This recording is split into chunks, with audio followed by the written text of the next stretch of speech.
Olá pessoal, tudo bem? 17 de janeiro de 2026, professor Samarques, advogado, criminalista, historiador, professor de história, professor de direito. E dando início aqui a mais um material exatamente no nosso canal Esclarecer, professor Samarques Esclarecer, como sempre pedindo para a colaboração de todos vocês, para que possa se inscrever em nosso canal, comentar, dar ideia de como nós devemos crescer, melhorar, portanto, e tocando no sininho, evidentemente, para receber se vocês serem notificados sobre toda a nossa produção. Produção esta voltada tanto para esclarecimento a respeito de atualidades mundo afora e também, no caso, material, que já na próxima semana nós iremos começar, material voltado também para vestibulares e voltado também para concurso público, pois os concursos públicos hoje não é de hoje no caso, abrangendo assuntos de atualidade pelo mundo afora e também assuntos regionais, como história do Brasil, história do Maranhão, que é o meu estado de nascimento, capital aqui em São Luís, enfim, voltado realmente não só para que você fique sempre atento e ciente do que acontece pelo mundo que mexe com a vida de todos nós, mas também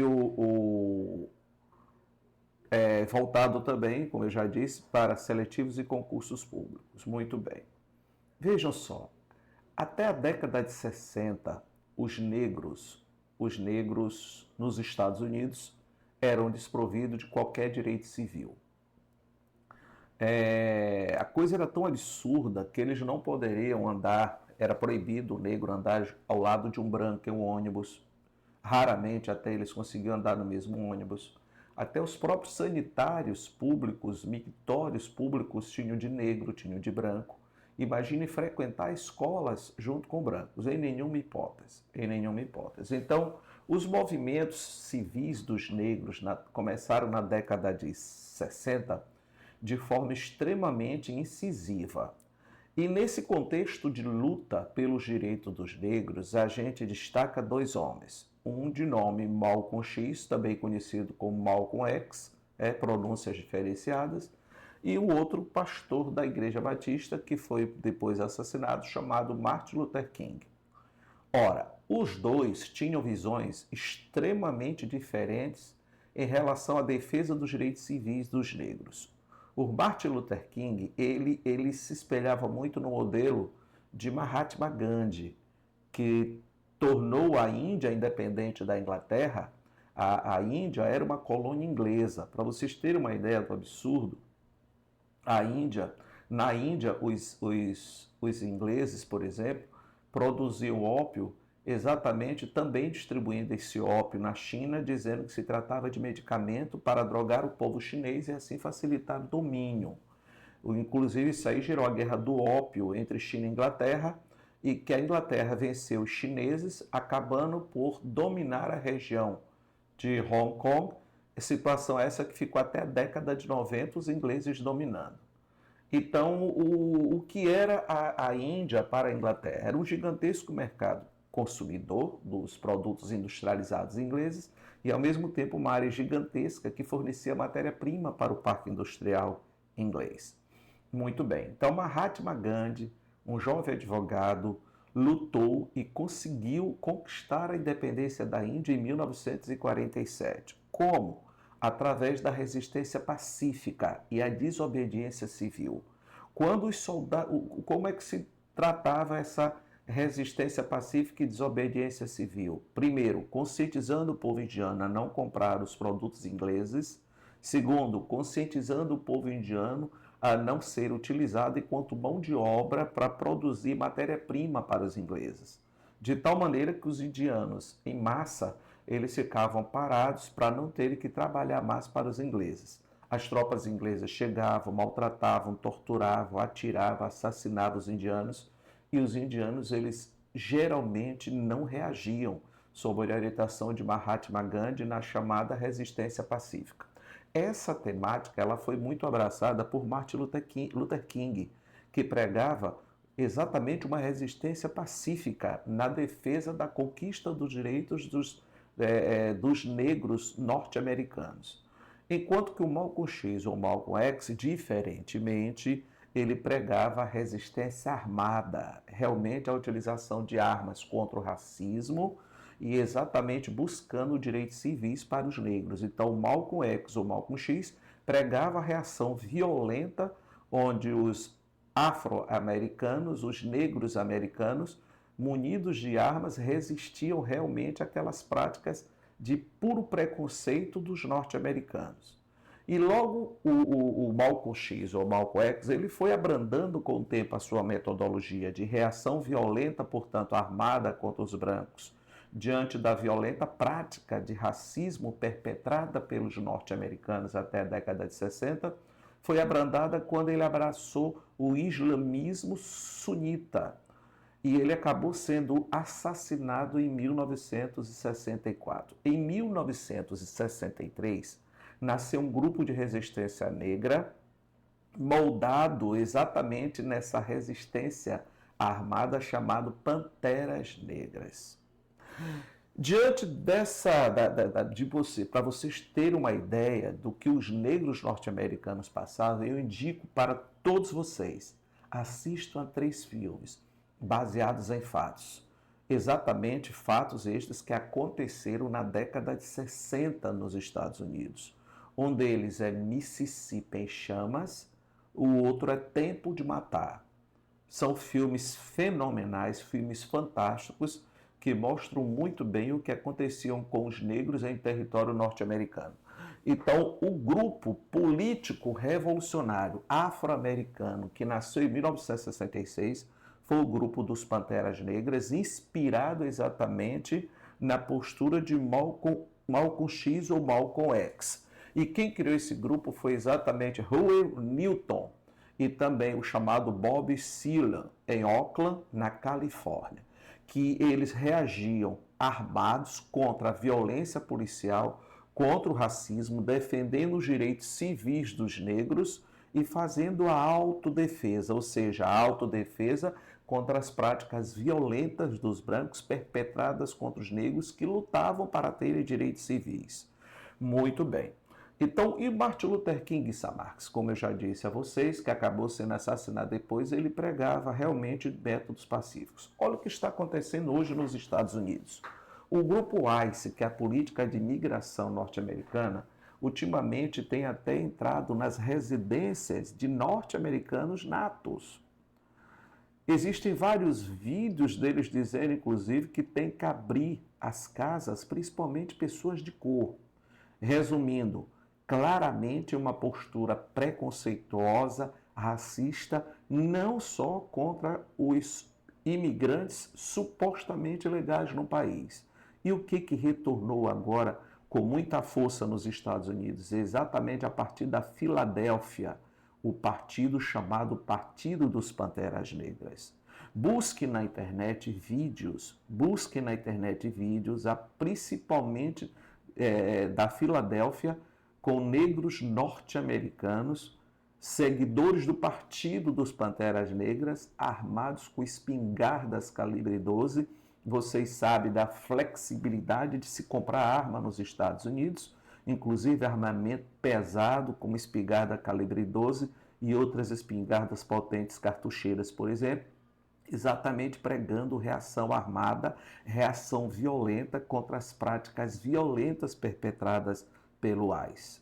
Portanto, a gente fala diante da possibilidade de um confronto civil sangrento nos Estados Unidos, com movimentos em mais de 1000 cidades nos Estados Unidos, a partir do assassinato de Nicole Gould, aquela norte-americana nata que foi assassinada por um policial federal do ICE, que é a Polícia de Imigração, justificando, inclusive, com a justificativa do próprio presidente dos Estados Unidos, Donald Trump, de que aquele policial teria agido em legítima defesa. E pelas imagens veiculadas na mídia internacional, a gente vê claramente que aquilo ali foi um brutal assassinato, sim, praticado pelo policial do ICE, que é a Polícia de Imigração. Então, a população, que isso aí tem como estupim o assassinato dessa norte-americana, inclusive com a sua parceira sendo até mesmo investigada por ter participado de manifestações contra a truculência e o racismo desta Polícia Federal norte-americana, é que agora recrudesceu, aquilo agora voltou com toda a força a partir da Filadélfia, comandada por um cidadão chamado Paul Birdson. O Paul Bardson, né? Eu não sei inglês, exatamente é o principal líder do grupo dos Panteras Negras, que deixou oficialmente de existir em 1982, mas que agora voltou com toda a força. Inclusive, existem muitos vídeos deles armados até os dentes, com armamento pesado, como eu já disse, dizendo que eles vão realmente reagir com violência contra a polícia ICE por acaso com essas práticas violentas e racistas perpetradas contra os civis, principalmente aqueles grupos que são minorizados, como imigrantes, como judeus, como negros, como homoafetivos, que residem a partir da Filadélfia. Portanto, é uma reação já incisiva contra as práticas preconceituosas do ICE. Portanto, aí está. Vocês ainda vão ver muito na mídia sobre o que eu estou dizendo e, com certeza, isso é uma situação plausível de provocar um derramamento de sangue sem precedente nos Estados Unidos. Inclusive, Donald Trump está dizendo que vai agir com a lei de insurreição de 1807, que dá ao presidente dos Estados Unidos acionar o exército para conter movimentos civis. Ora, se polícia que é treinada para lidar com o cidadão está fazendo o que está, que é essa polícia de imigração nos Estados Unidos, imagina as Forças Armadas que são treinadas para a guerra. Em nenhum lugar do mundo que Forças Armadas são utilizadas para a contenção de movimentos civis, a gente vê resultado que não seja de armamento de sangue, porque eles são treinados especificamente com armamento pesado, única e exclusivamente para a guerra, e não para lidar com a questão de movimentos de rua, movimentos civis. Portanto, situação altamente arriscada.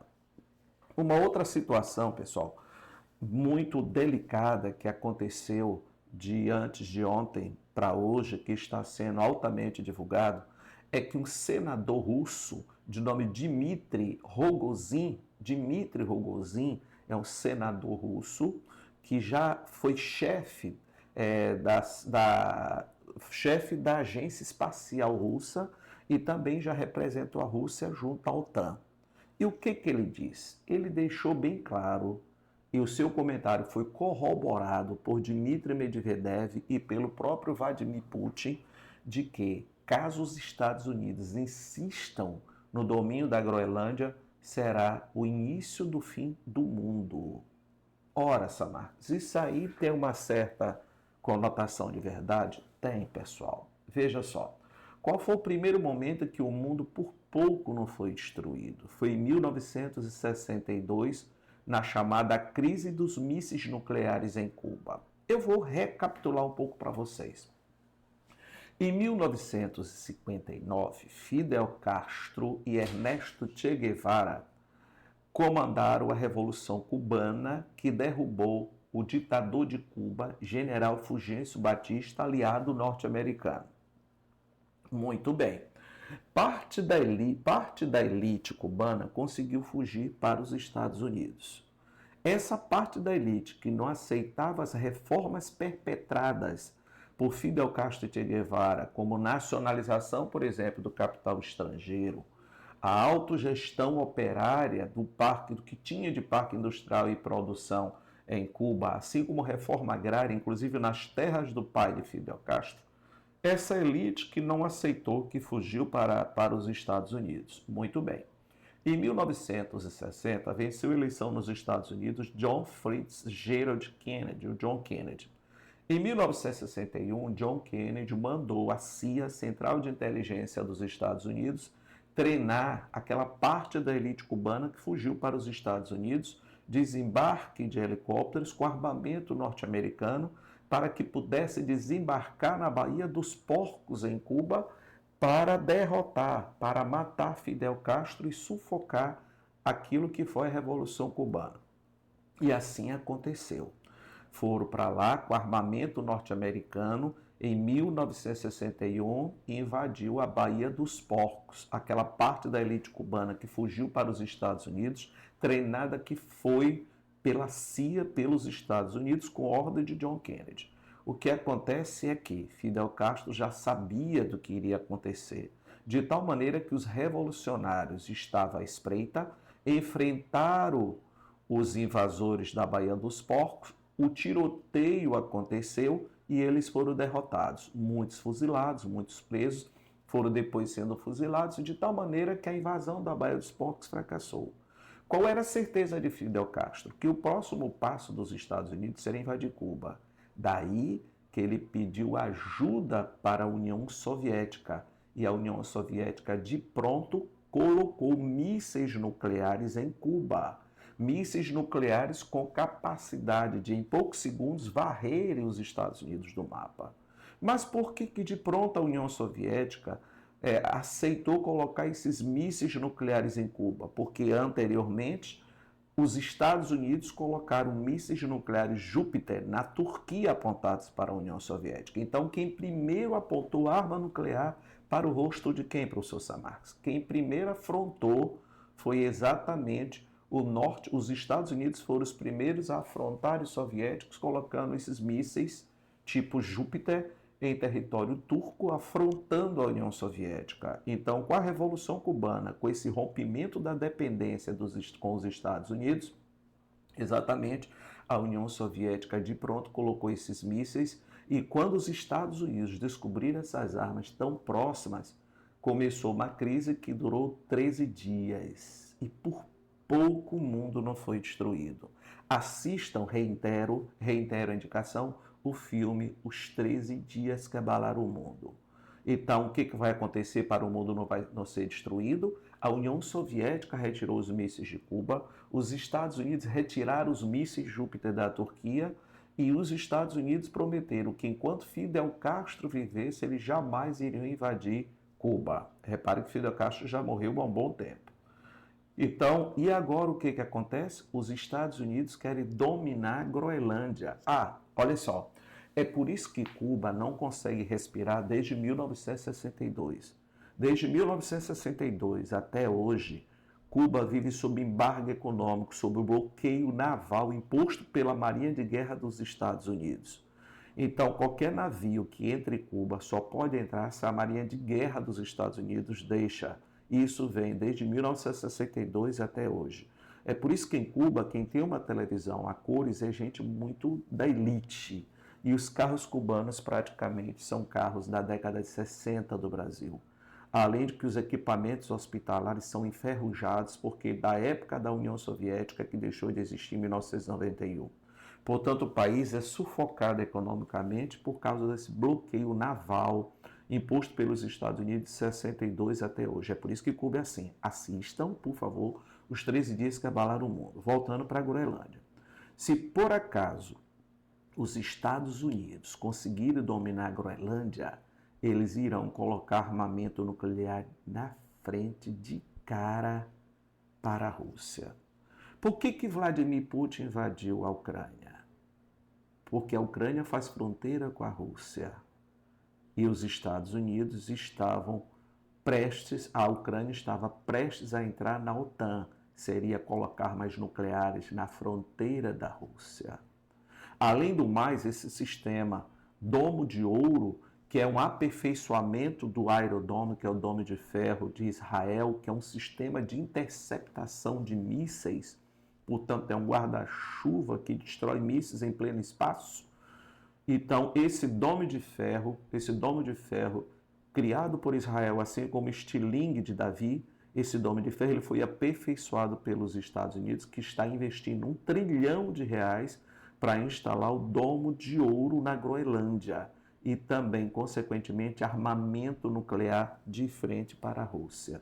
Por isso que o senador Dmitry Rogozin, da Rússia, deu essa opinião que pode ser o início do fim do mundo. Portanto, a Europa, mais do que de maneira correta, tem enviado alguns poucos soldados, países da OTAN, para a Groenlândia, para que esse processo de domínio dos Estados Unidos sobre a ilha da Groenlândia, semi-autônoma em relação à Dinamarca, não passe para o domínio dos Estados Unidos.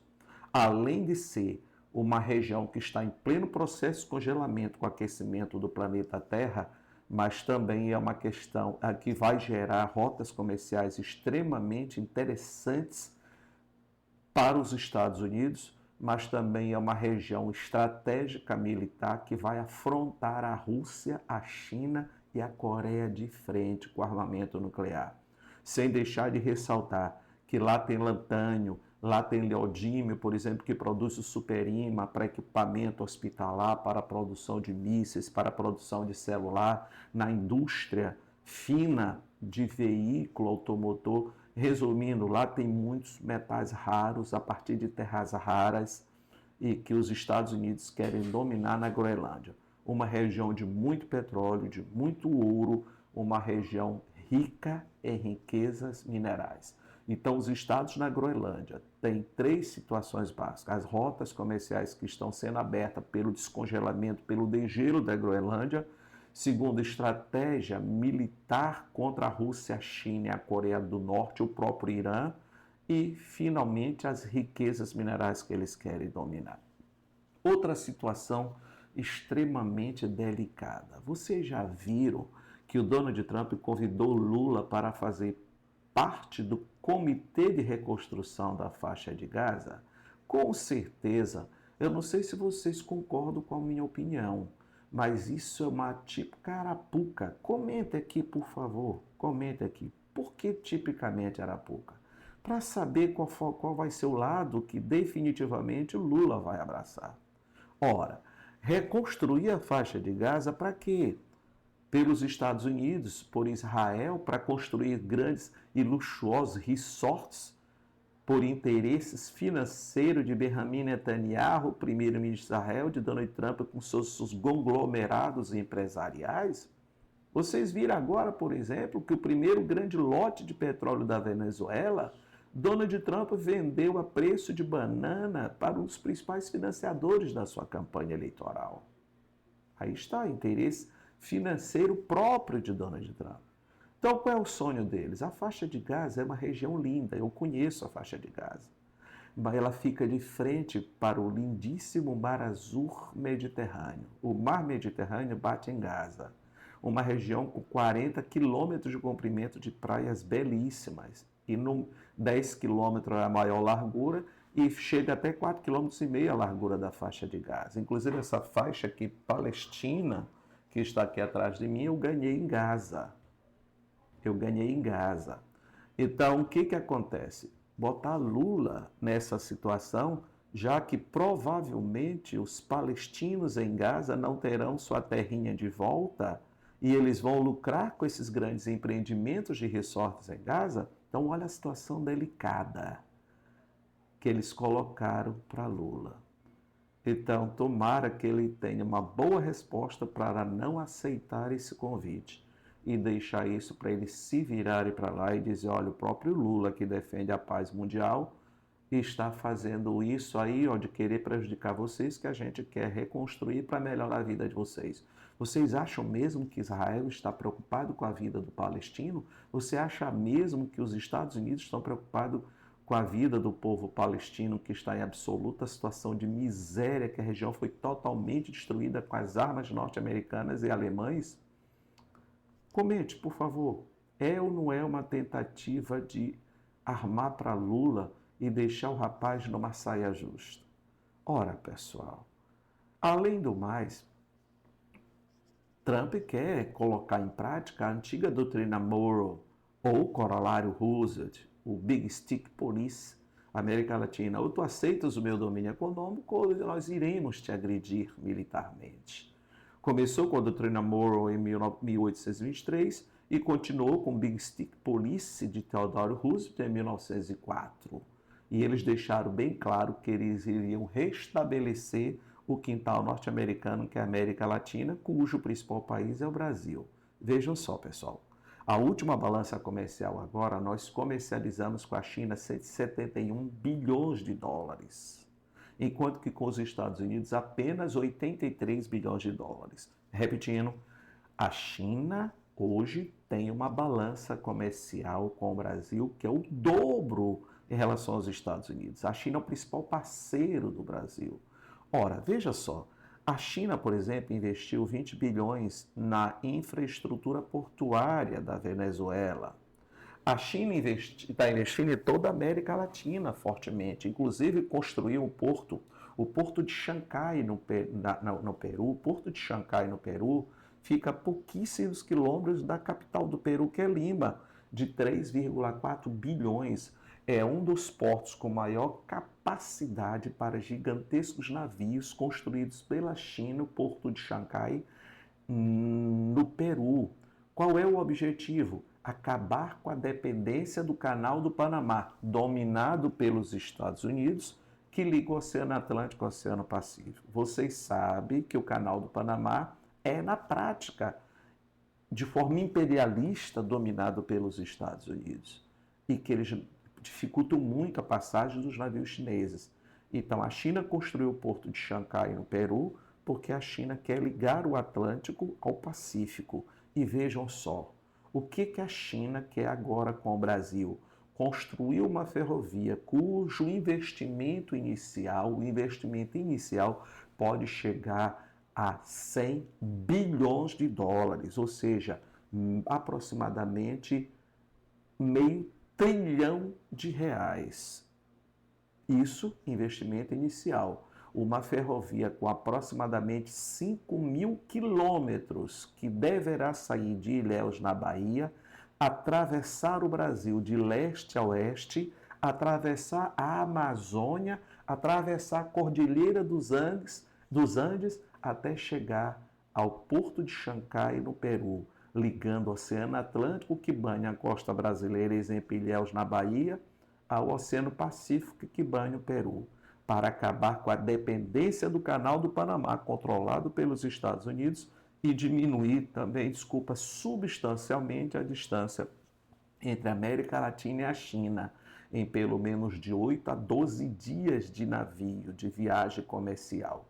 Portanto, esse investimento vai favorecer deveras o Brasil, principalmente a nossa produção do agro. O nosso agro vai lucrar sensivelmente com a construção dessa ferrovia. A China fez diversas ferrovias gigantescas na África e, posteriormente, por pressões dos governos africanos, a China acabou por construir linha paralela exatamente para transporte de passageiros. Gente, vejam só, uma ferrovia com aproximadamente 5 mil quilômetros, saindo de Ilhéus, na Bahia, atravessando a floresta amazônica, atravessando a Cordilheira dos Andes, montanhas. Os chineses têm tecnologia fenomenal de construir ferrovias e montanhas. E até chegar no Peru, ligando o Oceano Atlântico no Brasil ao Oceano Pacífico no Peru. Uma obra estimada em investimento inicial de aproximadamente 100 bilhões de dólares. Então, os Estados Unidos não querem, eles querem realmente sufocar essa atividade econômica entre Brasil e China, porque eles querem que o Brasil volte a ser uma simples colônia, um simples quintal norte-americano, tá ok?